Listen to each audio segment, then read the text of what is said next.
ਜਿਵੇਂ ਜਵਾਰ ਭਾਟਾ ਸਮੁੰਦਰ ਚ ਆਉਂਦਾ, ਇਹ ਜਵਾਰ ਭਾਟਾ ਉੱਠ ਰਿਹਾ।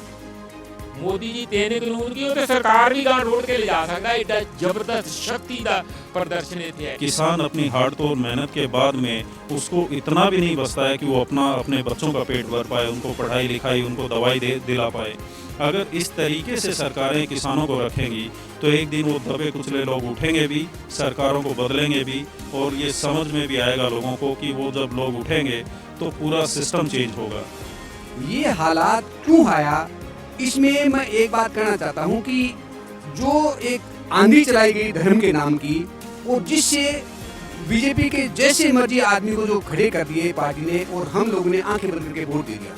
जिनका जमीन पे कोई बेस नहीं, उनको समाज के बारे में कोई समझ नहीं, उनको सिर्फ अपना MP का भत्ता चाहिए, कुछ अपने मौज मस्ती चाहिए, और वैसे लोग वहाँ पार्लियामेंट में बैठ गए। इसलिए ऐसे काले कानून पास कर पाई सरकार। ਸਤਿ ਸ਼੍ਰੀ ਅਕਾਲ, ਪੰਜਾਬ ਸਟਾਰ ਟੀਵੀ ਵੇਖ ਰਹੇ ਸਾਰੇ ਦਰਸ਼ਕਾਂ ਦਾ ਸਵਾਗਤ ਹੈ। ਮੈਂ ਹਾਂ ਕਮਲਰੀਤ ਕੌਰ। ਇਸ ਵੇਲੇ ਤਿਉਹਾਰਾਂ ਦੇ ਰੀਤੀ ਰਿਵਾਜ ਬਦਲੇ, ਕਿਸਾਨੀ ਅੰਦੋਲਨ ਦੀ ਰੰਗਤ ਤਿਉਹਾਰਾਂ ਦੇ ਉੱਤੇ ਖੂਬ ਵੇਖਣ ਨੂੰ ਮਿਲੀ। ਦੀਵਾਲੀ ਨੂੰ ਕਾਲੀ ਕਹਿ ਕੇ ਸੰਬੋਧਨ ਕੀਤਾ ਗਿਆ ਤੇ ਕਿਸਾਨਾਂ ਦੇ ਲਈ ਦੀਵਾਲੀ ਮਨਾਈ ਗਈ। ਨਵਾਂ ਸਾਲ ਕਿਸਾਨਾਂ ਦੇ ਨਾਲ। ਜੇ ਸਾਹਿਬਜ਼ਾਦਿਆਂ ਦਾ ਸ਼ਹੀਦੀ ਪੁਰਬ ਮਨਾਇਆ ਗਿਆ ਤੇ ਉਹ ਵੀ ਦਿੱਲੀ ਦੀਆਂ ਸਰਹੱਦਾਂ ਤੇ ਗੁਰੂ ਗੋਬਿੰਦ ਸਿੰਘ ਦੇ ਸਾਹਿਬਜ਼ਾਦਿਆਂ ਨੂੰ ਯਾਦ ਕੀਤਾ ਗਿਆ। ਤੇ ਅੱਜ ਜਦੋਂ ਲੋਹੜੀ ਦਾ ਤਿਉਹਾਰ ਆਇਆ ਹੈ ਤੇ ਲੋਹੜੀ ਦੇ ਗਿੱਧੇ ਭੰਗੜਿਆਂ ਦੇ ਵਿੱਚ ਕਿਸਾਨੀ ਨਾਰੇ, ਕਿਸਾਨ ਏਕਤਾ ਜ਼ਿੰਦਾਬਾਦ ਗੂੰਜਦੇ ਨੇ। ਲੋਹੜੀ ਦੀ ਅੱਗ ਦੇ ਵਿੱਚ ਖੇਤੀ ਕਾਨੂੰਨ ਸਾੜੇ ਜਾਂਦੇ ਨੇ। ਇਛਰਾ ਦਲਿੱਦਰ ਜਾ ਦੀ ਜਗ੍ਹਾ ਤੇ ਕੇਂਦਰ ਸਰਕਾਰ ਦੇ ਵਿਰੋਧੀ ਜਿਹੜੇ ਗੀਤ ਨੇ ਉਹ ਗਾਏ ਜਾਂਦੇ ਨੇ। ਇਹ ਮੰਨਿਆ ਜਾਂਦਾ ਹੈ ਕਿ ਕੇਂਦਰ ਸਰਕਾਰ ਦਾ ਜਿਹੜਾ ਗਰੂਰ ਹੈ ਉਹ ਇਹਨਾਂ ਖੇਤੀ ਕਾਨੂੰਨਾਂ ਦੇ ਵਿੱਚ ਸੜ ਜਾਏਗਾ। ਲੋਹੜੀ ਦੇ ਤਿਉਹਾਰ ਤੇ ਖਾਸ ਤੌਰ ਤੇ ਕਿਸਾਨੀ ਅੰਦੋਲਨ ਨੂੰ ਸਮਰਪਿਤ ਲੋਹੜੀ ਜਿਹੜੀ ਹੈ ਵੱਡੇ ਪੱਧਰ ਤੇ ਦੇਸ਼ ਦੇ ਕੋਨੇ-ਕੋਨੇ 'ਚ ਮਨਾਈ ਗਈ ਹੈ। ਚੰਡੀਗੜ੍ਹ ਦੇ ਸੈਕਟਰ 17 ਦੇ ਵਿੱਚ ਵੀ ਕਿਸਾਨੀ ਜਿਹੜੇ ਨਾਰੇ ਨੇ ਉਹ ਗੂੰਜੇ ਨੇ। ਕਿਸਾਨਾਂ ਦੇ ਹੱਕ ਦੇ ਵਿੱਚ ਲੋਹੜੀ ਮਨਾਈ ਗਈ ਹੈ। ਲੋਹੜੀ ਦੀਆਂ ਤਸਵੀਰਾਂ ਤੁਹਾਨੂੰ ਵਿਖਾਵਾਂਗੇ ਔਰ ਇੱਥੇ ਪਹੁੰਚੇ ਆਗੂਆਂ ਦੇ ਨਾਲ ਗੱਲਬਾਤ ਵੀ ਕਰਾਂਗੇ। ਖੇਤੀ ਕਾਨੂੰਨਾਂ ਦਾ ਵਿਰੋਧ ਦੇਸ਼ ਭਰ ਦੇ ਵਿੱਚ ਵੱਡੇ ਪੱਧਰ ਤੇ ਹੋ ਰਿਹਾ ਹੈ। ਦਿੱਲੀ ਦੀਆਂ ਸਰਹੱਦਾਂ ਖੇਤੀ ਕਾਨੂੰਨਾਂ ਦੇ ਵਿਰੋਧ ਦੇ ਵਿੱਚ ਗੂੰਜ ਰਹੀਆਂ ਨੇ। ਉੱਥੇ ਹੀ ਪੰਜਾਬ ਤੇ ਦੇਸ਼ ਦੇ ਕੋਨੇ-ਕੋਨੇ ਦੇ ਵਿੱਚ ਲੋਹੜੀ ਦਾ ਜਿਹੜਾ ਤਿਉਹਾਰ ਹੈ ਉਹ ਖੇਤੀ ਕਾਨੂੰਨਾਂ ਦੇ ਰੋਸ ਵਜੋਂ ਮਨਾਇਆ ਗਿਆ। ਪਹਿਲੀ ਵਾਰ ਹੋਇਆ ਜਦੋਂ ਤਿਉਹਾਰਾਂ ਦੇ ਵਿੱਚ ਕਿਸਾਨੀ ਅੰਦੋਲਨ ਦੇ ਰੰਗ ਵੇਖਣ ਨੂੰ ਮਿਲੇ ਹੋਣ। ਸਾਡੇ ਨਾਲ ਮੌਜੂਦ ਨੇ ਪ੍ਰੋਫੈਸਰ ਮਨਜੀਤ ਸਿੰਘ, ਉਹਨਾਂ ਦੇ ਨਾਲ ਖਾਸ ਤੌਰ ਤੇ ਲੋਹੜੀ ਦੇ ਤਿਉਹਾਰ, ਕਿਸਾਨੀ ਰੰਗਤ ਦੇ ਵਾਲੀ ਗੱਲਬਾਤ ਲੋਹੜੀ ਦੇ ਤਿਉਹਾਰ ਤੇ ਉਹਨਾਂ ਦੇ ਨਾਲ ਕਰਾਂਗੇ। ਸਰ ਬਹੁਤ-ਬਹੁਤ ਸਵਾਗਤ ਹੈ ਪੰਜਾਬ ਸਟਾਰ ਟੀਵੀ ਤੇ। ਸਭ ਤੋਂ ਪਹਿਲਾਂ ਤੇ ਲੋਹੜੀ ਦੀਆਂ ਮੁਬਾਰਕਾਂ। ਤੇ ਕਿਸਾਨੀ ਰੰਗਤ ਇਸ ਵਾਰ ਤਿਉਹਾਰਾਂ ਦੇ ਵਿੱਚ ਵੱਡੇ ਪੱਧਰ ਤੇ ਵੇਖਣ ਨੂੰ ਮਿਲੀ। ਪਹਿਲੀ ਵਾਰ ਹੋਇਆ ਕਾਲੀ ਦੀਵਾਲੀ ਕਿਸਾਨਾਂ ਦੇ ਨਾਂ ਤੇ ਮਨਾਈ ਗਈ। ਸਾਹਿਬਜ਼ਾਦਿਆਂ ਦਾ ਸ਼ਹੀਦੀ ਪੁਰਬ ਕਿਸਾਨਾਂ ਦੇ ਨਾਲ ਮਨਾਇਆ ਗਿਆ। ਆਪਣੇ ਜਨਮ ਦਿਨ, ਆਪਣੇ ਵਿਆਹ ਸਮਾਗਮ ਸਾਰੇ ਕਿਸਾਨੀ ਅੰਦੋਲਨ ਨੂੰ ਜਿਹੜੇ ਸਮਰਪਿਤ ਨੇ ਉਹ ਹੋ ਚੁੱਕੇ ਨੇ। ਉਸ ਦੀ ਸੈਲੀਬ੍ਰੇਸ਼ਨ ਆ, ਉਹਦੇ ਜਸ਼ਨ ਮਨਾਏ ਜਾ ਰਹੇ ਆ। ਮੈਂ ਬਹੁਤ ਪਿਛਲੇ 12 ਸਾਲ ਤੋਂ ਬਹੁਤ ਨਜ਼ਾਰੇ ਇਸੇ ਜਗ੍ਹਾ ਤੇ ਕੀਤੇ ਆ, ਪਰ ਜੋ ਜੋਸ਼ ਦੇਖਣ ਨੂੰ ਇੱਥੇ ਮਿਲ ਰਿਹਾ, ਜਿਸ ਕਿਸਮ ਨਾਲ ਇਹ ਆਏ ਪ੍ਰਦਰਸ਼ਨ ਤੋਂ ਬਾਅਦ ਇਹਦੀ ਸ਼ਕਤੀ ਤੇ ਇਹਦਾ ਜੋਸ਼ ਵੱਧਦਾ ਜਾ ਰਿਹਾ। ਦੇਖੋ ਇਹਦੇ 'ਚ ਕੋਈ ਕਿਸਾਨ ਨਹੀਂ ਹੈ, ਬਹੁਤੇ ਬਹੁਤ ਨੌਜਵਾਨ ਹੈਗੇ ਆ, ਮਿਡਲ ਕਲਾਸ ਲੋਕ ਹੈਗੇ ਆ, ਔਰਤਾਂ ਹੈਗੀਆਂ, ਬੱਚੇ ਹੈਗੇ, ਬੱਚੀਆਂ ਹੈਗੀਆਂ, ਔਰ ਜੋਸ਼ ਠਾਠਾ ਮਾਰ ਰਿਹਾ। ਇਹਦਾ ਮਤਲਬ ਲੱਗਦਾ ਕਿ ਜਿਹੜੀ ਇੱਕ ਨਵੀਂ ਕਿਸਮ ਦੀ ਐਨਰਜੀ ਸਮਾਜ ਦੇ ਅੰਦਰੋਂ ਰਿਲੀਜ਼ ਹੋ ਚੁੱਕੀ ਹੈ। ਜਿਵੇਂ ਜਵਾਰ ਭਾਟਾ ਸਮੁੰਦਰ 'ਚ ਆਉਂਦਾ, ਇਹ ਜਵਾਰ ਭਾਟਾ ਉੱਠ ਰਿਹਾ। मोदी जी तेने कानून की तो सरकार भी गांव रोड के ले जा सकता है। एडा जबरदस्त शक्ति का प्रदर्शन इत्थे है। एक पासे ये जिहड़े लोग आ स्किट कर रहे हैं, नारे मार रहे हैं, इनकलाब के नारे लग रहे हैं, मोदी मुर्दाबाद के नारे लग रहे हैं, फिर गीतों के नाल प्ले हो रहे, सब कुछ हो रहा, डफली वज रही है। ये सैलीब्रेशन है। पर नाल ही नाल थोड़ी देर बाद देखियो तुसीं जदों लोहड़ी दी अग लगनी आ ते वो जिहड़े तिन्ने काले कानून आ उन्हां नूं भी अग दे भेट अज करना, ये दस्सण लई कि तूं कानून बनाई जा, असीं कानून साड़ी जाने आ। ਚੰਡੀਗੜ੍ਹ ਦੇ ਵਿੱਚ ਇਸ ਵੇਲੇ ਸੈਕਟਰ 17 'ਚ ਆਪਾਂ ਖੜੇ ਹਾਂ, ਜਿਸ ਨੂੰ ਚੰਡੀਗੜ੍ਹ ਦਾ ਦਿਲ ਮੰਨਿਆ ਜਾਂਦਾ ਹੈ। ਤੇ ਅੱਜ ਚੰਡੀਗੜ੍ਹ ਦੇ ਦਿਲ ਦੇ ਵਿੱਚ ਵੀ ਜਿਹੜਾ ਕਿਸਾਨੀ ਅੰਦੋਲਨ ਹੈ ਉਹ ਧੜਕ ਰਿਹਾ ਹੈ। ਜਿਵੇਂ ਤੁਸੀਂ ਪਹਿਲਾਂ ਕਿਹਾ ਕਿ ਇੱਥੇ ਕੋਈ ਬਹੁਤੇ ਕਿਸਾਨ ਨਹੀਂ ਹੈਗੇ, ਆਮ ਲੋਕ ਨੇ, ਨੌਕਰੀ ਪੇਸ਼ਾ ਲੋਕ ਨੇ, ਸ਼ਹਿਰ ਦੇ ਲੋਕ ਨੇ। ਤੇ ਕੇਂਦਰ ਸਰਕਾਰ ਦੇ ਉੱਤੇ ਦਬਾਅ ਲਗਾਤਾਰ ਸਾਰੇ ਵਰਗਾਂ ਵੱਲੋਂ ਬਣਾਇਆ ਜਾ ਰਿਹਾ, ਭਾਵੇਂ ਉਹ ਕਿਸਾਨ ਤੇ ਹੈ ਹੀ ਨੇ, ਭਾਵੇਂ ਉਹ ਕਿਸੇ ਵੀ ਵਰਗ ਨਾਲ ਜੁੜੇ ਹੋਏ ਲੋਕ ਹੋਣ, ਪਰ ਦਬਾਅ ਕੇਂਦਰ ਸਰਕਾਰ ਦੇ ਉੱਤੇ ਬਹੁਤ ਜ਼ਿਆਦਾ ਹੈ। ਪਰ ਤਰੀਕ ਤੇ ਤਰੀਕ ਤੇ ਹੁਣ ਆਪਣੇ ਮੋਢੇ ਤੋਂ ਭਾਰ ਲਾ ਕੇ ਜਿਹੜਾ ਇਹ ਸੁਪਰੀਮ ਕੋਰਟ ਦੇ ਮੋਢੇ ਤੇ ਪਾ ਦਿੱਤਾ ਗਿਆ ਹੈ। ਦੇਖੋ ਪਹਿਲਾਂ ਤੇ ਬੰਦਾ ਮੁਕਾਬਲਾ ਕਰਦਾ, ਜਦੋਂ ਮੁਕਾਬਲਾ ਨਹੀਂ ਕਰ ਸਕਦਾ ਫਿਰ ਦੂਜਿਆਂ ਦੇ ਪਿੱਛੇ ਲੁਕਣ ਲੱਗ ਜਾਂਦਾ। ਹਾਲਤ ਮੋਦੀ ਜੀ ਦੀ ਤਾਂ ਮੋਦੀ ਦੀ ਸਰਕਾਰ ਦੀ ਇਸ ਵੇਲੇ ਇਹੋ ਜੀ ਹੈ। ਪਹਿਲਾਂ ਉਹਨਾਂ ਨੇ ਕੋਸ਼ਿਸ਼ ਕੀਤੀ ਕਿ ਇਹਨਾਂ ਨੂੰ ਇਗਨੋਰ ਕੀਤਾ, ਜਦੋਂ ਕਿਸਾਨਾਂ ਨੇ ਦਬਾਅ ਬਣਾਇਆ ਫਿਰ ਉਹਨਾਂ ਨੂੰ ਕੋਸ਼ਿਸ਼ ਕੀਤਾ ਬਦਨਾਮ ਕਰ ਦਿਓ, ਕਦੀ ਕਹਿ ਦਿਓ ਜੀ ਇਹ ਪਾਰਟੀਆਂ ਦੇ ਝਮਲਾਏ ਹੋਏ ਆ, ਕਦੀ ਆ ਜੀ ਜਰ ਖਰੀਦ ਇਹਨੂੰ ਪੈਸੇ ਦੇ ਕੇ ਖਰੀਦ ਕੇ ਲਿਆਂਦੇ। ਇਹ ਵੀ ਕਹਿਤਾ ਇੱਕ ਲੇਡੀ ਨੂੰ, ਓਲਡ ਲੇਡੀ ਸਾਡੀ ਨੂੰ ਕਹਿਤਾ ਸੀ ਕੰਗਣਾ ਦਾ ਨਾਂ ਕਿ ਕਿਹਦਾ ਬਾਅਦ ਚ ਚੱਲਿਆ। ਇਸ ਤਰੀਕੇ ਦੇ ਪ੍ਰਭਾਵ ਦੇਣੇ ਆ, ਮਾਓਵਾਦੀ ਆ ਜੀ, ਫਲਾਣੇ ਆ, ਨਕਸਲਾਈਟ ਆ, ਪਾਕਿਸਤਾਨ ਦੇ ISI, ਪਤਾ ਨਹੀਂ ਕੀ ਕੁਛ ਕੀ ਬਕ ਕੀਤਾ, ਬਾਹਰੋਂ ਪੈਸੇ ਆ ਰਹੇ ਆ, ਬੈਂਕਾਂ ਦੀਆਂ ਇਨਕੁਆਇਰੀਆਂ ਚੱਲ ਰਹੀਆਂ, ਸਾਰੇ ਹੱਥ ਕੰਡੇ। 1 ਮਹੀਨਾ ਜਦੋਂ ਨਹੀਂ ਚੱਲੇ ਫਿਰ ਇਹਨਾਂ ਕਿਹਾ ਹੁਣ ਤੇ ਸਾਨੂੰ ਇਹ ਛੱਡਣਗੇ ਨਹੀਂ, ਆ ਕੇ ਇਹਨਾਂ ਦਾ ਜਮਾਵੜਾ ਤੇ ਉੱਥੇ ਵਧੀ ਜਾਂਦਾ, ਦਿੱਲੀ ਦਾ ਘਰਾਓ ਜਿਹੜਾ ਹੋਰ ਜ਼ਬਰਦਸਤ ਹੋਈ ਜਾਂਦਾ ਕਿ ਫਿਰ ਉਦੋਂ ਹੀ ਜਾਣੀ ਆਪਾਂ ਜਾਗਾਂਗੇ ਕਿ ਜਦੋਂ ਮੋਦੀ ਜੀ ਸੋਚ ਰਹੇ ਆ ਕਿ ਉਦੋਂ ਹੀ ਜਾਗਾਂਗੇ ਜਦੋਂ ਸਾਡੇ ਸਿਰ ਤੇ ਹੀ ਚੜ ਜਾਣਗੇ ਆ ਕੇ, ਕਿਉਂਕਿ ਦਿੱਲੀ ਆ ਦੇਸ਼ ਦੀ ਰਾਜਧਾਨੀ ਆ, ਉਹ ਵੀ ਤਾਂ ਦੇਸ਼ ਦਾ ਦੇ ਲਿਆ। ਜੇ ਚੰਡੀਗੜ੍ਹ ਦਾ 17 ਸੈਕਟਰ ਦੇ ਲਿਆ, ਭਾਵੇਂ ਪੱਥਰ ਦਾ ਹੀ ਅੱਜ ਮੋਮ ਕਰ ਦਿੱਤਾ, ਮੋਮਬੱਤੀਆਂ ਵੀ ਜਗਣਗੀਆਂ ਮੋਮ ਵਰਗੀਆਂ, ਜਾਣੀ ਜਦੋਂ ਬੋਨਫਾਇਰ ਹੋਊਗੀ ਤਾਂ ਦਿੱਲੀ ਦੇ ਵਿੱਚ ਜਿਹੜਾ ਦੇਸ਼ ਦਾ ਦੇ ਲਿਆ ਉਹਨੂੰ ਘੇਰ ਕੇ ਬੈਠੇ ਆ ਕਿਸਾਨ, ਉਹ ਵੀ ਪੱਥਰ ਬਣ ਚੁੱਕਾ, ਉਹਨੂੰ ਮੋਮ ਵਰਗਾ ਕਰਕੇ ਜਾਣਗੇ ਕਿ ਕੁਝ ਸੋਚੋ, ਲੋਕਾਂ ਪ੍ਰਤੀ ਸੋਚੋ, ਤੁਸੀਂ ਪੱਥਰ ਦਿਲ ਬਣ ਕੇ ਦੇਸ਼ ਨੂੰ ਨਹੀਂ ਚਲਾ ਸਕਦੇ। ਇਹ ਸੁਨੇਹਾ ਦੇਣ ਲਈ ਬੈਠੇ ਮੋਦੀ ਜੀ। ਉਹ ਜਦੋਂ ਪਹਿਲੀਆਂ ਸਾਰੇ ਹੱਥ ਕੰਡੇ ਫੇਲ ਹੋ ਗਏ ਫਿਰ ਬਾਬਿਆਂ ਨੂੰ ਲੈਣ ਦਾ, ਲੱਖਾ ਸਿੰਘ ਤੋਂ ਕੀ ਲੈਣਾ ਸੀ? ਉਹਦੀ ਜਾ ਕੇ ਉਹ ਕੋਈ ਇਕਨੋਮਿਸਟ ਆ ਬਾਬਾ, ਜਾਂ ਉਹ ਕਦੀ ਉਹਦੇ ਹਾਲ ਚੱਲਦੇ ਆ। ਗੁਰੂ ਨਾਨਕ ਦੇਵ ਜੀ ਨੇ ਤਾਂ ਖੇਤੀ ਕੀਤੀ ਆ, ਜੇ ਬਾਬੇ ਨੇ ਖੇਤੀ ਕੀਤੀ ਤਾਂ ਉਹਨਾਂ ਨੂੰ ਜ਼ਰੂਰ ਲੈ ਆਓਗੇ, ਸ਼ਾਇਦ ਉਹਨਾਂ ਤੋਂ ਕੋਈ ਨਵਾਂ ਤਜਰਬਾ ਲੈਣਾ ਹੋਵੇ। ਪਰ ਇਹ ਮਾੜੀ ਗੱਲ ਸੀ, ਤੁਸੀਂ ਲੋਕਾਂ ਦੇ ਧਾਰਮਿਕ ਸੈਂਟੀਮੈਂਟਸ ਨਾਲ ਵੀ ਖੇਡਣ ਲੱਗ ਗਏ। ਇਹੋ ਹੀ ਤੁਹਾਨੂੰ ਕੰਮ ਰਹਿ ਗਿਆ। ਕੋਈ ਤੁਹਾਨੂੰ ਸੈਕੂਲਰ ਸਟੇਟ ਆ, ਇਹ ਲੋਕਤੰਤਰ ਆ, ਤੁਸੀਂ ਉਹੋ ਜਿਹੀਆਂ ਕੋਈ ਗੱਲਾਂ ਕਰੋ। ਹੋਰ ਤੇ ਹੋਰ ਅਕਾਲ ਤਖਤ ਦੇ ਜਥੇਦਾਰ ਗਿਆਨੀ ਹਰਪ੍ਰੀਤ ਸਿੰਘ ਨੂੰ ਵੀ ਇਨਵੋਲਵ ਕਰਨ ਦੀ ਕੋਸ਼ਿਸ਼ ਕੀਤੀ। ਬਹੁਤ ਇਹ ਬੇਕਰਤੂਤੀਆਂ ਗੱਲਾਂ, ਔਰ ਇੱਕ ਡਰਿਆ ਹੋਇਆ ਬੰਦਾ, ਜਿਸ ਤਰ੍ਹਾਂ ਕਹਿੰਦੇ ਨਾ ਮਰਦੇ ਨੂੰ ਤਿਣਕੇ ਦਾ ਸਹਾਰਾ, ਇਹ ਉਹ ਗੱਲਾਂ ਕਦੀ ਉਹਦੇ ਪਿੱਛੇ ਲੁਕ ਜਾਂਦੇ, ਕਦੀ ਉਹਦੇ ਪਿੱਛੇ, ਤੇ ਅਖੀਰ ਦੇ ਵਿੱਚ ਬੋਬੜੇ ਦੇ ਪਿੱਛੇ ਲੁਕ ਗਏ ਕਿ ਇਹ ਤੂੰ ਬਚਾ ਸਾਨੂੰ, ਇਹਦੇ ਆ ਗਏ ਚੜ ਗਏ, ਅਸੀਂ ਕੀ ਕਰੀਏ। ਉਹਨੇ ਕੀ ਬਚਾਉਣਾ ਸੀ? ਉਹ ਖੋਦੇ ਦੇ ਸਹਾਰੇ ਦੇਖਦਾ, ਤੇ ਉਹਨੇ ਜਿਹੋ ਜੀ ਮਤਲਬ ਕਹਿਣਾ ਨਹੀਂ ਚਾਹੀਦਾ, ਆਪਣੀ ਹੀ ਮੈਂ ਤੇ ਕਹੂੰਗਾ ਤੋਹੀਨ ਕਰਵਾਈ ਆ, ਕੋਰਟ ਦੀ ਉਸ ਸਿਸਟਮ ਦੀ, ਉਸ ਇੰਸਟੀਟਿਊਸ਼ਨ ਦੀ ਤੋਹੀਨ ਹੋਈ ਹੈ। ਇਹ ਨਹੀਂ ਸੀ ਚਾਹੀਦਾ। ਉਹਨਾਂ ਨੂੰ ਜੋ ਕਾਨੂੰਨ ਬਣਦਾ ਉਹ ਕਾਨੂੰਨ ਦੇ ਰੱਖੇ ਕਿਆ, ਉਹਨਾਂ ਨੂੰ ਪੇਮੈਂਟ, ਉਹਨਾਂ ਨੂੰ ਤਨਖਾਹ ਦਿੱਤੀ ਜਾਂਦੀ ਇਸ ਗੱਲ ਦੀ। ਇਹ ਇੰਸਟੀਟਿਊਸ਼ਨ ਕਾਹਦੇ ਲਈ ਖੜੇ ਕੀਤੇ ਆ? ਤੇ ਉਹਨਾਂ ਨੇ ਜੋ ਦਿੱਤੇ ਆ, ਜੋ ਕਮੇਟੀ ਵੀ ਬਣਾਈ, ਉਹ ਕਮੇਟੀ ਬਣਾਈ ਇਸ ਕਰਕੇ ਕਿ ਦੇਖੋ ਜੀ ਸਾਨੂੰ ਪਤਾ ਨਹੀਂ ਧਰਾਤਲ ਦੀ ਸਿਚੁਏਸ਼ਨ, ਤੇ ਕਾਨੂੰਨ ਐਵੇਂ ਬਣਾਤੇ। ਪਰ ਕਿਸਾਨ ਕਹਿੰਦੇ ਨੇ ਕਿ ਸਾਨੂੰ ਕਮੇਟੀ ਦੀ ਗੱਲ ਤਾਂ ਸਾਡੇ ਨਾਲ 8 ਦੌਰ ਦੀਆਂ ਮੀਟਿੰਗਾਂ ਹੋਈਆਂ ਨੇ, ਉਦੋਂ ਕਮੇਟੀ ਦੀਆਂ ਗੱਲਾਂ ਹੋਈਆਂ ਨੇ, ਉਦੋਂ ਕਿਸਾਨਾਂ ਨੇ ਅਸਵੀਕਾਰ ਕੀਤੀਆਂ ਨੇ। ਹੁਣ ਉਹਨਾਂ ਬੰਦਿਆਂ ਨੂੰ ਜਿਹੜੇ ਕਮੇਟੀ ਮੈਂਬਰ ਨਿਯੁਕਤ ਕੀਤਾ ਗਿਆ, ਜਿਨ੍ਹਾਂ ਦੇ ਆਰਟੀਕਲ ਖੇਤੀ ਕਾਨੂੰਨਾਂ ਦੇ ਹੱਕ ਦੇ ਵਿੱਚ ਛਾਪਦੇ ਰਹੇ ਨੇ, ਸੁਪਰੀਮ ਕੋਰਟ ਦੀ ਜਿਹੜੀ ਸੁਣਵਾਈ ਹੈ ਇਹ ਵੀ ਸਵਾਲਾਂ ਦੇ ਘੇਰੇ 'ਚ। ਮੈਂ ਇਹੀ ਗੱਲ ਕਹਿਣਾ ਕਿ ਜਦੋਂ ਮਿਨਿਸਟਰਾਂ ਨਾਲ ਗੱਲਾਂ ਹੋ ਰਹੀਆਂ, ਹੋਮ ਮਿਨਿਸਟਰ ਨਾਲ ਗੱਲਾਂ ਹੋ ਰਹੀਆਂ, ਜਿਹੜਾ ਰਾਈਟ ਹੈਂਡ ਆ ਮੋਦੀ ਜੀ ਦਾ, ਕੱਲ੍ਹ ਨੂੰ ਮੋਦੀ ਜੀ ਨਾਲ ਵੀ ਗੱਲ ਹੋ ਜਾਣਗੀ। ਉਹ ਥੱਲੇ ਇਹੋ ਜਿਹੀਆਂ ਜਿਹੜੀਆਂ ਕਮੇਟੀਆਂ ਜਿਹੜੀਆਂ ਉਹਨਾਂ ਦੇ ਛਿੱਲੜਾਂ ਦੇ ਪਲਦੀਆਂ, ਮਿਨਿਸਟਰਾਂ ਦੀਆਂ ਛਿੱਲੜਾਂ ਦੇ ਪਲਦੇ ਆ ਬੰਦੇ, ਤੇ ਉਹ ਬੰਦੇ ਜਿਹੜੇ ਇਹਨਾਂ ਦੇ ਕੋਲ ਇਨਸਾਫ ਉਹ ਕਿਉਂ ਜਾਣਗੇ? ਉਹ ਤੇ ਕਿਸਾਨ ਇਸ ਗੱਲ ਦੀ ਆਪਣੀ ਬੇਇੱਜ਼ਤੀ ਸਮਝਦੇ ਆ ਕਿ ਜੇ ਉਹਨਾਂ ਨੂੰ ਜਾਣਾ ਪਵੇ। ਕਿਸਾਨ ਤੇ ਇਹਨਾਂ ਨੂੰ ਤਾਂ ਨਾ ਮਿਲਣ ਜੇ ਕਮੇਟੀ ਉਹਨਾਂ ਦੇ ਘਰ ਜਾ ਕੇ ਮਿਹਨਤ ਕਰੇਗੇ, ਅਸੀਂ ਤੁਹਾਡੇ ਕੋਲ ਆਏ ਹਾਂ, ਸਾਡੀ ਗੱਲ ਸੁਣ ਲਓ, ਉਹ ਤਾਂ ਵੀ ਨਾ ਜਾਣ। ਇਹੋ ਜਿਹੀ ਕਮੇਟੀ ਬਣਾਈ ਹੈ। ਇਹ ਕਮੇਟੀ ਕੁਛ ਨਹੀਂ ਹੈ। ਇਹਦੇ ਨਾਲ ਜਿਹੜੀ ਸਭ ਤੋਂ ਅਫਸੋਸ ਵਾਲੀ ਗੱਲ ਹੈਗੀ ਕਿ ਸੁਪਰੀਮ ਕੋਰਟ ਨੇ ਆਪਣੀ ਬਹੁਤ ਬੇਇੱਜ਼ਤੀ ਕਰਵਾ ਲਈ। ਇਹੋ ਜਿਹਾ ਕੰਮ ਨਹੀਂ ਸੀ ਕਰਨਾ ਚਾਹੀਦਾ। ਕਮੇਟੀ ਬਣਾਉਂਦੇ, ਕਿਸਾਨਾਂ ਨੂੰ ਬੁਲਾਉਂਦੇ, ਨਹੀਂ ਸੀ ਬੁਲਾਉਂਦੇ ਨਾ ਬਣਾਉਂਦੇ, ਪੋਸਟਪੋਨ ਕਰ ਦਿੰਦੇ। ਇੱਥੇ 20-20 ਸਾਲ ਕੇਸ ਚੱਲੀ ਜਾਂਦੇ ਆ। ਕੋਈ ਜ਼ਰੂਰੀ ਸੀ ਵਿੱਚ ਇਹੋ ਜਿਹਾ ਪੰਗਾ ਲੈਣਾ? ਇਹ ਮਾੜੀ ਗੱਲ ਹੋਈ ਹੈ। ਪਰ ਜੋ ਉਹਨਾਂ ਨੇ ਕਾਨੂੰਨ ਦੀ ਤੇ ਸੰਵਿਧਾਨ ਦੀ ਰੱਖਿਆ ਨਹੀਂ ਕੀਤੀ ਐਡੀ ਵੱਡੀ ਉੱਚੀ ਪਦਵੀ ਤੇ ਬੈਠ ਕੇ, ਇਹਦੀ ਦੇਸ਼ ਨੂੰ, ਦੇਸ਼ ਦੇ ਲੋਕਤੰਤਰ ਨੂੰ ਵੱਡੀ ਕੀਮਤ ਤਾਰਨੀ ਪਊਗੀ। ਕਿਉਂਕਿ ਮੈਨੂੰ ਤੇ ਲੱਗਦਾ ਕਿ ਜਿਸ ਤਰੀਕੇ ਦੇ ਨਾਲ ਕਿਸੇ ਪੱਧਰ ਦੇ ਉੱਤੇ ਸਰਕਾਰ ਡਾਵਾਂਡੋਲ ਜੀ ਲੱਗਦੀ ਹੈ, ਔਰ ਆਪਣੇ ਆਪ ਨੂੰ ਤੇ ਅੜੀਅਲ ਦੱਸ ਰਹੀ ਹੈ, ਪਰ ਅਸਲ ਵਿੱਚ ਡਾਵਾਂਡੋਲ ਜੀ ਹੈ, ਉਹੋ ਜੀ ਬਿਲਕੁਲ ਹਾਲਾਤ ਸੁਪਰੀਮ ਕੋਰਟ ਦੀ ਸਾਨੂੰ ਨਜ਼ਰ ਆਈ। ਫਿਰ ਇਹ ਗਾਂ ਤੋਂ ਲੋਕਾਂ ਦਾ ਕੀ ਭਰੋਸਾ ਰਹੂਗਾ ਇਹੋ ਜਿਹੀ ਕੋਰਟ ਤੋਂ ਤੇ ਇਹੋ ਜਿਹੇ ਕਾਇਦੇ ਕਾਨੂੰਨ ਤੋਂ? ਕੜਾਕੇ ਦੀ ਠੰਡ ਸਰ ਪੈ ਰਹੀ ਆ, ਔਰ ਹੱਥ ਪੈਰ ਸੁੰਨ ਹੋਣੇ ਇੱਥੇ ਖੜੇ ਆ, ਔਰ ਬਹੁਤ ਜ਼ਿਆਦਾ ਠੰਡ ਦੇ ਨਾਲ ਬੁਰਾ ਹਾਲ ਜਿਹੜਾ ਹੋ ਰਿਹਾ ਹੈ। ਤੇ ਕਿਸਾਨੀ ਅੰਦੋਲਨ ਇਸ ਵੇਲੇ ਠੰਡ ਦੇ ਵਿੱਚ ਗਰਮਾਈਆਂ ਫੜੀਆਂ ਹੋਈਆਂ ਨੇ। ਬਜ਼ੁਰਗ ਤੋਂ ਬਜ਼ੁਰਗ ਕਿਸਾਨ ਜਿਹੜੇ ਅੰਦੋਲਨ ਦਾ ਹਿੱਸਾ ਬਣੇ ਹੋਏ ਨੇ ਔਰ ਪੂਰੀ ਗਰਮਜੋਸ਼ੀ ਉਹਨਾਂ ਦੇ ਵਿੱਚ ਬਰਕਰਾਰ ਹੈ। ਠੰਡ ਦੀ ਕੋਈ ਪਰਵਾਹ ਨਹੀਂ। ਇੱਕ ਤੇ ਉਹਨਾਂ ਦਾ ਜੀਵਨ ਹੀ ਇਹੋ ਜਿਹਾ, ਧਰਤੀ ਪੁੱਤਰ ਆ, ਧਰਤੀ ਜਾਏ ਆ। ਔਰ ਜਿਸ ਤਰ੍ਹਾਂ ਧਰਤੀ ਦਾ ਜੇਰਾ ਔਰ ਜਿਗਰ ਹੁੰਦਾ, ਜਾਣੀ ਜਿੰਨੀ ਉਹਦੀ ਵਿਸ਼ਾਲਤਾ ਹੁੰਦੀ ਆ, ਉਸੇ ਤਰ੍ਹਾਂ ਇਹਨਾਂ ਦੀ ਹਿੰਮਤ ਹੁੰਦੀ ਹੈ। ਇਹ ਇੰਨਾ ਹੀ ਇੱਟਾਂ ਰੋੜਾਂ ਪੱਥਰੀਆਂ 'ਚ ਜੰਮਦੇ ਆ, ਉੱਥੇ ਹੀ ਪਲਦੇ, ਉੱਥੇ ਵੱਡੇ ਹੁੰਦੇ ਆ। ਇਹ ਕੋਈ ਉਹ ਗੱਦਿਆਂ ਤੇ ਸੌਣ ਵਾਲੇ ਜਾਂ ਉਹ ਜਿਹੇ ਸੁੱਖ ਮਹਿਲਾਂ 'ਚ ਮਾਣਨ ਵਾਲੇ ਕਿਸਾਨ ਨਹੀਂ। ਇਹ ਮਿੱਟੀ ਦੇ ਵਿੱਚ ਮਿੱਟੀ ਹੋ ਕੇ ਦੇਸ਼ ਲਈ ਧਨ ਦੌਲਤ ਪੈਦਾ ਕਰਦੇ, ਇਹ ਉਹ ਕਿਸਾਨ ਆ। ਉਹਨੂੰ ਕੋਈ ਪਰਵਾਹ ਨਹੀਂ ਹੈਗੀ, ਉਹ ਖੁਸ਼ ਆ। ਉਹਨੂੰ ਪਤਾ ਆ ਕਿ ਉਸ ਨੂੰ ਘਰੋਂ ਬੇਕਾਰ ਕੀਤਾ ਜਾ ਰਿਹਾ, ਉਸ ਨੂੰ ਆਪਣੇ ਆਉਣ ਵਾਲੇ ਭਵਿੱਖ ਤੋਂ ਉਹਦਾ ਭਵਿੱਖ ਖੋਇਆ ਜਾ ਰਿਹਾ। ਔਰ ਪਿੰਡਾਂ ਨੂੰ ਉਜਾੜ ਕੇ ਇੱਥੇ ਵੱਡੇ ਵੱਡੇ ਕਾਰਪੋਰੇਟਾਂ ਦੇ ਕੋਈ ਆਪਣੇ ਕਿਸਮ ਦੇ ਚੇਨਜ਼ ਬਣ ਗਈਆਂ। ਇਸੇ ਕਰਕੇ ਉਹਨਾਂ ਨੇ ਮਾਲ ਸਾਰੀ ਕੁਛ ਦਾ ਉਹਦਾ ਬਾਈਕਾਟ ਕੀਤਾ ਆ।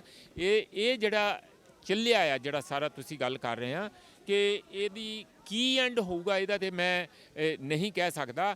ਪਰ ਹੁਣ ਵਾਲੇ ਸਮੇਂ 'ਚ ਜਿਸ ਕਿਸਮ ਦੀ ਇਹ ਸਾਰਾ ਨਜ਼ਰ ਆ ਰਿਹਾ ਸਾਨੂੰ, ਇਹ ਨਾ ਤੇ ਕੋਰਟ ਦਾ ਨਾ ਮੋਦੀ ਜੀ ਦਾ ਕੋਈ ਬਹੁਤਾ ਚੰਗਾ ਰੋਲ ਨਜ਼ਰ ਨਹੀਂ ਆ ਰਿਹਾ। ਬਹੁਤ ਸ਼ੁਕਰੀਆ ਸਰ ਸਾਡੇ ਨਾਲ ਜੁੜਨ ਲਈ। ਕਿਸਾਨੀ ਅੰਦੋਲਨ ਦੀ ਰੰਗਤ ਹਰੇਕ ਤਿਉਹਾਰ ਦੇ ਵਿੱਚ ਬਰਕਰਾਰ ਹੈ। ਲੋਹੜੀ ਦੇ ਤਿਉਹਾਰ ਮੌਕੇ ਖਾਸ ਤੌਰ ਤੇ ਸੈਕਟਰ 17 ਦੇ ਵਿੱਚ ਇੱਕ ਭੀੜ ਉਮੜੀ ਹੋਈ ਹੈ, ਕਿਸਾਨੀ ਦੇ ਹੱਕ ਦੇ ਵਿੱਚ ਆਵਾਜ਼ ਬੁਲੰਦ ਕਰ ਰਹੀ ਹੈ। ਸਾਡੇ ਨਾਲ ਇਸ ਵੇਲੇ ਪੰਜਾਬ ਯੂਨੀਵਰਸਿਟੀ ਚੰਡੀਗੜ੍ਹ ਦੇ ਸੋਸ਼ੀਓਲੋਜੀ ਦੇ ਪ੍ਰੋਫੈਸਰ ਮੌਜੂਦ ਨੇ, ਜਿਹੜੇ ਕਿਸਾਨਾਂ ਦੇ ਹੱਕਾਂ ਲਈ ਆਵਾਜ਼ ਬੁਲੰਦ ਕਰਨ ਇੱਥੇ ਆਏ ਨੇ। ਸਰ ਬਹੁਤ ਬਹੁਤ ਸਵਾਗਤ ਹੈ ਤੁਹਾਡਾ ਪੰਜਾਬ ਸਟਾਰ ਟੀਵੀ ਤੇ। जी धन्यवाद। ਸਮਾਜ ਸ਼ਾਸਤਰ ਤੁਸੀਂ ਪੜ੍ਹਾਉਂਦੇ ਹੋ, ਸਮਾਜਿਕ ਕਦਰਾਂ ਕੀਮਤਾਂ ਨੂੰ ਬਹੁਤ ਚੰਗੀ ਤਰ੍ਹਾਂ ਸਮਝਦੇ ਹੋ ਤੇ ਕਿਸਾਨ ਵੀ ਸਮਾਜ ਦਾ, ਇਸੇ ਸਮਾਜ ਦਾ ਹਿੱਸਾ ਨੇ। ਇਸੇ ਸਮਾਜ ਤੋਂ ਆਪਣਾ ਜੀਵਨ ਜਿਹੜਾ ਨਿਰਵਾਹ ਕਰਦੇ ਨੇ। ਆਪਣਾ ਹੀ ਨਹੀਂ ਬਲਕਿ ਅੰਨਦਾਤਾ ਕਹਾਉਂਦੇ ਨੇ, ਦੂਜਿਆਂ ਨੂੰ ਵੀ ਅੰਨ ਦੇ ਰਾਹੀਂ ਜੀਵਨ ਪ੍ਰਦਾਨ ਕਰਦੇ ਨੇ। ਪਰ ਅੱਜ ਉਸੇ ਸਮਾਜ ਦੇ ਵਿੱਚ, ਉਸੇ ਸਮਾਜ ਦੇ ਕੁਝ ਨੁਮਾਇੰਦੇ ਖਾਲਿਸਤਾਨੀ, ਆਤੰਕਵਾਦੀ, ਟੁਕੜੇ ਗੈਂਗ ਦੇ ਨਾਵਾਂ ਦੇ ਨਾਲ ਜਿਹੜਾ ਇਹ ਕਿਸਾਨਾਂ ਨੂੰ ਸੰਬੋਧਨ ਕਰ ਰਹੇ ਨੇ। देखिए, जिनकी बातें सरकार को नहीं सुननी होती हैं, उनके लिए एक बहुत ही आसान तरीका है कि इनको खालिस्तानी बोल दो, आतंकवादी बोल दो, या कुछ और बोल दो, या टुकड़े गैंग बोल दो अगर स्टूडेंट बोल रहे हैं तो ये इनका एक तरीका है। जो हिंदू राष्ट्र बनाने के लिए इनकी एक सोच है, वो यही सोच है कि सभी जो डिसेंट हैं, जो अलग अलग तरीके से बातचीत करते हैं, जो डेमोक्रेसी के एक खूबसूरत अंग होना चाहिए, उन लोगों को ये आतंकवादी या देशद्रोही घोषित करने पे तुल जाते हैं।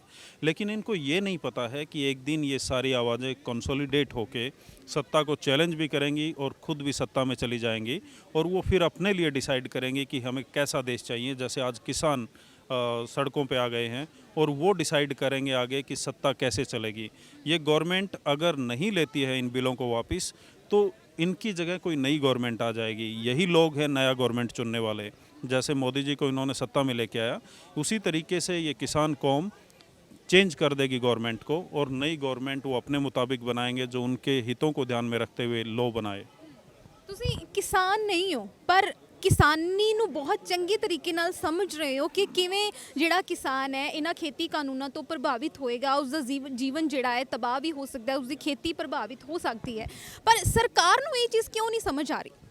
देखिए, पहली बात तो मैं क्लैरिफिकेशन दे देता हूँ। मैं किसान हूँ, मेरे पास लगभग 24 एकड़ ज़मीन है हमारे परिवार की, और हम खेती करते हैं। ऑर्गेनिक फार्मिंग मैं खुद भी प्रैक्टिस कर रहा हूँ, और इन्वायरमेंटल समाजशास्त्र में पढ़ा रहा हूँ। और किसानों को मैं बीच में रहता हूँ। मेरे दादा परदादा सब खेती करते हुए ही वो देहांत हुआ है उनका। तो मैं खेती को करता भी हूँ, समझता भी हूँ, और खेती पे रिसर्च भी करता हूँ, और एकेडमिशियन भी हूँ। और मैं उन्हीं किसानों में से निकल के आज यूनिवर्सिटी में एक अच्छी पोजीशन पे भी हूँ। और मैं उन यूनिवर्सिटियों में भी पढ़ चुका हूँ जहाँ पे ये टुकड़े गैंग वाला जो लेबल लगाते हैं। तो मुझे लगता है कि खेती के बारे में हर कोई जानता है जो खाना खाता है, हर वो जीव जानता है जो खाना खाता है। क्योंकि किसान अपनी हार्ड तोड़ मेहनत के बाद में उसको इतना भी नहीं बचता है कि वो अपने बच्चों का पेट भर पाए, उनको पढ़ाई लिखाई, उनको दवाई दिला पाए। अगर इस तरीके से सरकारें किसानों को रखेंगी तो एक दिन वो दबे कुचले लोग उठेंगे भी, सरकारों को बदलेंगे भी, और ये समझ में भी आएगा लोगों को कि वो जब लोग उठेंगे तो पूरा सिस्टम चेंज होगा। और जब चेंज होगा तभी जो इस तरीके के ड्रैकोनियन कॉरपोरेट लॉज हैं, मैं इनको फार्म लॉज नहीं बोलता हूँ, ये कॉरपोरेट लॉज हैं, by the corporate for the corporate. इसमें किसानों का नाम लिया गया है केवल। इन तीनों लॉज में मैं चैलेंज करता हूं, कोई भी मुझे बीजेपी या सरकार की तरफ से आए और वो बता दे कि ये 10 फ़ायदे इन लॉज से हो जाएंगे। मैं आपको बता रहा हूं कि ये तीनों लॉज को एक साथ में रख के देखेंगे, तब आपको समझ में आएगा कि ये कॉरपोरेट के लिए डिज़ाइन किए गए हैं। पहले है एपीएमसी एक्ट, मंडी एक्ट को ख़त्म करना या पैरेलल मंडी बनाना। उससे क्या होगा, जब पैरेलल मंडी बनाएंगे, जैसे बिहार में मंडी ख़त्म हो गई है 2006 में, तो वहाँ पे धान बिक रहा है 1000 रुपये, गेहूँ बिक रही है 800 रुपया, मक्की बिक रही है 600 रुपये किलो, जो उनकी लागत मूल्य से भी कम है। 10 एकड़ का किसान बिहार से आके 2 एकड़ के किसान जो पंजाब हरियाणा में है, उसके साथ में वो मजदूरी करने पे विवश है, क्योंकि वहाँ पे मंडी नहीं है। हरियाणा पंजाब का किसान केवल इसीलिए बचा हुआ है क्योंकि वहाँ पे मंडी है और 2 ही फसलों पे उसको मात्र जो एमएसपी है वो मिलता है। मुझे लग रहा है ये भी एक नाइंसाफ़ी है। एक तरफ सरकारें बोल रही हैं पराली क्यों जला रहे हैं, अरे पराली तो आप जलवा रहे हैं। आप बोलिए कि आप दूसरी जो 23 फसलें हैं उन पे एमएसपी इंश्योर करते हैं, किसान वो उगाना चालू कर देगा। उसको कोई ज़बरदस्ती नहीं है कि मुझे धान ही उगाना है। आप उनको दूसरे अल्टरनेट देंगे तो वो दूसरी फसलें उगाना चालू कर देगा। ਪ੍ਰੋਫੈਸਰ ਸਾਹਿਬ, ਜਿਹੜਾ ਦੇਸ਼ ਹੈ ਭਾਰਤ ਤਿਉਹਾਰਾਂ ਦੀ ਧਰਤੀ ਹੈ, ਇੰਨੇ ਵੱਡੇ ਪੱਧਰ ਤੇ ਤਿਉਹਾਰ ਸ਼ਾਇਦ ਹੋਰ ਕਿਤੇ ਮਨਾਏ ਜਾਂਦੇ ਹੋਣ ਜਿੰਨੇ ਮਤਲਬ ਭਾਰਤ ਦੇ ਵਿੱਚ ਮਨਾਏ ਜਾਂਦੇ ਨੇ। ਦੁਸਹਿਰਾ ਇਸ ਵਾਰ ਪਰ ਜਿਹੜੇ ਤਿਉਹਾਰ ਨੇ ਨਾ ਉਹਦੇ ਵਿੱਚ ਕਿਸਾਨੀ ਰੰਗਤ ਵੱਡੇ ਪੱਧਰ ਤੇ ਵੇਖਣ ਨੂੰ ਮਿਲੀ। ਭਾਵੇਂ ਉਹ ਦੁਸਹਿਰਾ ਹੋਵੇ, ਦੁਸਹਿਰੇ ਦੇ ਮੌਕੇ ਰਾਵਣ ਦੀ ਜਗ੍ਹਾ ਪ੍ਰਧਾਨ ਮੰਤਰੀ ਦਾ ਪੁਤਲਾ ਸਾੜਿਆ ਜਾਂਦਾ ਹੈ। ਦੀਵਾਲੀ ਨੂੰ ਕਾਲੀ ਕਹਿ ਕੇ ਕਿਸਾਨਾਂ ਦੇ ਨਾਮ ਦੇ ਨਾਲ ਜਿਹੜਾ ਕਿਸਾਨਾਂ ਦਾ ਸਮਰਥਨ ਕੀਤਾ ਗਿਆ, ਨਵਾਂ ਸਾਲ ਕਿਸਾਨਾਂ ਦੇ ਨਾਲ, ਤੇ ਹੁਣ ਲੋਹੜੀ ਦੇ ਵਿੱਚ ਲੋਹੜੀ ਦੀ ਅੱਗ ਦੇ ਵਿੱਚ ਵੀ ਹੁਣ ਕਿਸਾਨਾਂ ਦਾ ਸਮਰਥਨ ਕੀਤਾ ਜਾ ਰਿਹਾ। ਲੋਹੜੀ ਦੀ ਅੱਗ ਦੇ ਵਿੱਚ ਜਿਹੜੇ खेती कानून ने वो साड़े गए ने, की लगता है थानू भी केंद्र दा गरूर है ना खेती कानूनों दे नाल सड़ेगा? देखिए, एक तो मैं इस सरकार का धन्यवाद भी करता हूं कि इन्होंने सोए हुए ज़मीर को जगा दिया, एक मौका दिया, एक चिंगारी दी कि लोगों के ज़मीर जाग गए। अभी आप हरियाणा के छोटे से छोटे गांव में जाके बोलेंगे, वो बोलेगा पंजाब हमारा बड़ा भाई है। एक उनमें कॉन्शियसनेस आई है। वो हर त्यौहार को मनाने के साथ साथ में खेती किसानी और रूल रेगुलेशन और लॉज की बात करना चालू कर चुके हैं। जब उन्हें कोई बोलता है कि ये पंजाब वाले खालिस्तानी हैं, तब वो बोलते हैं कि जब सिख रेजिमेंट बॉर्डर पे जाके खड़ी होती है, जब जाट रेजिमेंट और बाकी जो हमारे जो सेना में लोग जाके खड़े होते हैं, तब तो आप उनको बोलते हैं ये देशभक्त हैं। जब मर के बक्से में बंद होके आते हैं, तब तो आप उनके लिए जयकारा लगाते हैं, तब तो आप झंडा नीचा करते हैं, तब तो आप उनको सैल्यूट करते हैं। लेकिन जब उन्हीं किसानों के माँ बाप बॉर्डर पे जाके, दिल्ली के बॉर्डर पे अपनी आवाज़ बुलंद करते हैं, अपने हकों के लिए बोलते हैं, तब आप बोलते हैं कि ये खालिस्तानी है। आप डिसाइड कर लीजिए कि ये खालिस्तानी है या ये किसान है या ये जवानों के माँ बाप हैं, है ना। और जो रिटायर्ड जवान हैं वो भी बॉर्डर पे बैठे हैं, उन्हीं जवानों के माँ बाप भी बॉर्डर पे बैठे हैं। तो पहले तो सरकार डिसाइड कर ले कि उन्हें क्या बोलना है ना। और कई बार वो अपने जो उनके जो चारण भाट मीडिया जो है, कुछ चैनल उन्होंने खरीदे हुए हैं, उनके एंकर भी इस कदर उनको जलालत भरी नज़रों से उनको बोलते हैं किसानों को। लेकिन अभी लोग समझ चुके हैं, कॉन्शियस हो गए हैं। इस आंदोलन का और इन बिलों का एक तरीके से मैं धन्यवादी भी हूँ कि लोगों का ज़मीर भी जगा दिया, इकट्ठा भी कर दिया, और इन त्योहारों के माध्यम से लोग अपने आप को एक्सप्रेस भी कर रहे हैं कि हम जो हैं वो हैं। और अगर एक किसान का बच्चा यूनिवर्सिटी में आके प्रोफेसर भी बन सकता है, वो आईएएस भी है, वो सीमा पे भी खड़ा है और हर जगह पे है, तो आप किन किन को आतंकवादी और खालिस्तानी बोल के उनको डिस्कार्ड करेंगे? आप नहीं कर सकते। ਵੱਡੇ ਪੱਧਰ ਤੇ ਲੋਹੜੀ ਦੇ ਤਿਉਹਾਰ ਦੇ ਵਿੱਚ ਅੱਜ ਕਿਸਾਨੀ ਅੰਦੋਲਨ ਦੀ ਗੂੰਜ ਜਿਹੜੀ ਹੈ ਸੁਣਨ ਨੂੰ ਮਿਲ ਰਹੀ ਹੈ। ਕਿਸਾਨੀ ਝੰਡੇ ਲਹਿਰਾ ਰਹੇ ਨੇ, ਮਨਾਈ ਲੋਹੜੀ ਜਾ ਰਹੀ ਹੈ, ਪਰ ਕਿਸਾਨਾਂ ਦੇ ਹੱਕ ਦੇ ਵਿੱਚ ਨਿਵੇਕਲੀ ਲੋਹੜੀ ਦੀ ਜਿਹੜੀ ਝਲਕ ਹੈ ਅੱਜ ਵੇਖਣ ਨੂੰ ਮਿਲੀ ਹੈ। ਬਹੁਤ ਲੋਕ ਅੱਜ ਚੰਡੀਗੜ੍ਹ 17 ਸੈਕਟਰ ਦੇ ਵਿੱਚ ਕਿਸਾਨੀ ਹੱਕਾਂ ਦੀ ਗੱਲ ਕਰਨ ਪਹੁੰਚੇ ਨੇ। ਇਹਨਾਂ ਦੇ ਨਾਲ ਗੱਲਬਾਤ ਕਰਾਂਗੇ। ਖੇਤੀ ਕਾਨੂੰਨਾਂ ਦਾ ਵਿਰੋਧ ਲਗਾਤਾਰ ਜਾਰੀ ਹੈ, ਤੁਸੀਂ ਵੀ ਕਿਸਾਨਾਂ ਦੇ ਹੱਕ ਦੇ ਵਿੱਚ ਆਵਾਜ਼ ਬੁਲੰਦ ਕਰਨ ਆਏ ਹੋ। ਹੁਣ ਕੀ ਲੱਗਦਾ ਤੁਹਾਨੂੰ, ਜਿਸ ਮੋੜ ਤੇ ਲੜਾਈ ਪਹੁੰਚ ਗਈ ਹੈ, ਹੁਣ ਆਰ ਜਾਂ ਪਾਰ ਦੀ ਲੜਾਈ ਬਣ ਗਈ ਹੈ, ਕੀ ਹੋਣ ਵਾਲਾ ਅੱਗੇ? किसान हर हालत में जीतेगा और सरकार को हारना ही पड़ेगा, कोई दूसरा बीच का रास्ता ही नहीं है। एक बात। दूसरी बात, ये हालात क्यों आया, इसमें मैं एक बात कहना चाहता हूँ कि जो एक आंधी चलाई गई धर्म के नाम की, और जिससे बीजेपी के जैसे मर्जी आदमी को जो खड़े कर दिए पार्टी ने, और हम लोगों ने आंखें बंद करके वोट दे दिया, जिनका ज़मीन पे कोई बेस नहीं, उनको समाज के बारे में कोई समझ नहीं, उनको सिर्फ अपना एमपी का भत्ता चाहिए, कुछ अपने मौज मस्ती चाहिए, और वैसे लोग वहाँ पार्लियामेंट में बैठ गए। इसलिए ऐसे काले कानून पास कर पाई सरकार, और किसानों की आवाज़ उठाने वाला आदमी कोई वहाँ नहीं पहुँच पाया। ये ही सबसे बड़ा दुर्भाग्य है कि हमने जो आंखें बंद करके जो धर्म की जो 2014 में जो अफीम लोगों को पिलाई गई और उससे उस अफीम के नशे में बेहोशी में ऐसे मतलब नाकाबिल आदमी पार्लियामेंट में भेज दिए जिसकी वजह से ये आज हमारे किसान भाइयों की आवाज़ उठाने वाला कोई नहीं है और हमें ऐसी ठंड के अंदर मरना पड़ रहा है।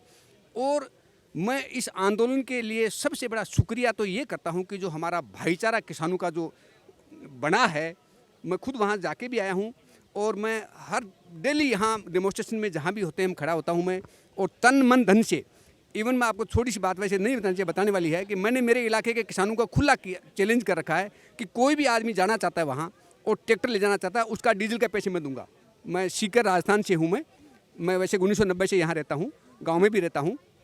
और ये कानून सरकार को हर हालत में लेना पड़ेगा वापस, कोई चारा ही नहीं है। और किसान हर हालत में जीतेगा। और किसान के सामने जब ताकत जो है किसान की एक हो गए तो सरकार के पास लड़ने के लिए कोई ताकत नहीं है। और जवान और किसान हम नारा इकट्ठा लगाते हैं, जय जवान जय किसान। जवान है वो हमारे भाई हैं या हमारे बच्चे हैं और उनके माँ बाप वहाँ बैठे हैं, तो जवान और किसान अलग नहीं है। लाल बहादुर शास्त्री जो हमारे स्वर्गीय प्रधानमंत्री है, उन्होंने तो जय जवान जय किसान नारा दिया था। और आज ऐसे नेता हमारे पास नहीं बचे, हमारा दुर्भाग्य है। इसलिए हमें ऐसे स्ट्रगल करना पड़ रहा है क्योंकि लोकसभा में हमारे लिए लड़ने वाले लोग नहीं बचे। बिना ज़मीन के बेस वाले लोग और जिनके मन में दुख दर्द वाले लोग वहाँ पार्लियामेंट में नहीं है।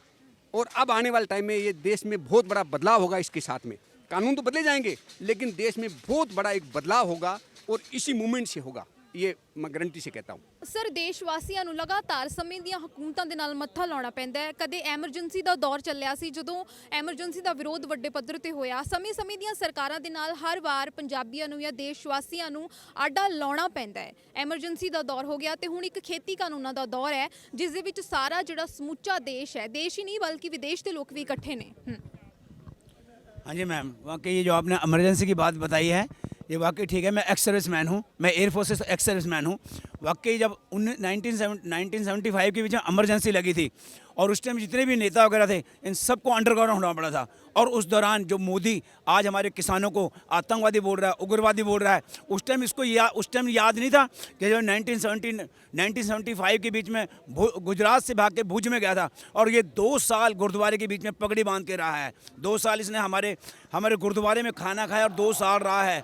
और आज ये हम लोगों को, हमारे किसानों को उग्रवादी बोल रहा है। इसको तो शर्म आनी चाहिए कि जिन लोगों ने इसको 2 साल पनाह दी आज ये उनका दुश्मन बना है। इसको ये कानून वापस लेने चाहिए और किसानों के हक में होना चाहिए। ये सारा जितना भी, मैं तो बोलता हूँ जितना भी काम है सब किसानों के हक में होना चाहिए और किसानों को अपना जो हक है वो मिलना चाहिए। क्योंकि हर किसान एक बूंद पसीना करके ज़मीन बनाता है, अपने बच्चों का पेट भी पालता है और बूंद करके अपनी ज़मीनें बनाता है। और आज वो उसकी ज़मीनें ले रहे हैं, आज उसकी ज़मीनें ले रहे हैं, उनकी पूरी फसलें लेना चाहते हैं। और फिर और कंपनियों को उन्होंने कॉन्ट्रैक्ट दे दिया है कि जो गोभी है वो 300 रुपये के आधा किलो मिलेगी, मैंने तो 600 रुपये किलो, और गेहूँ को पूरा लेने चाहते हैं। ये इसने कई करोड़ों रुपया इन दोनों से खाया है, अंबानी से और अडवाणी से, तभी ये उनकी साइड में है।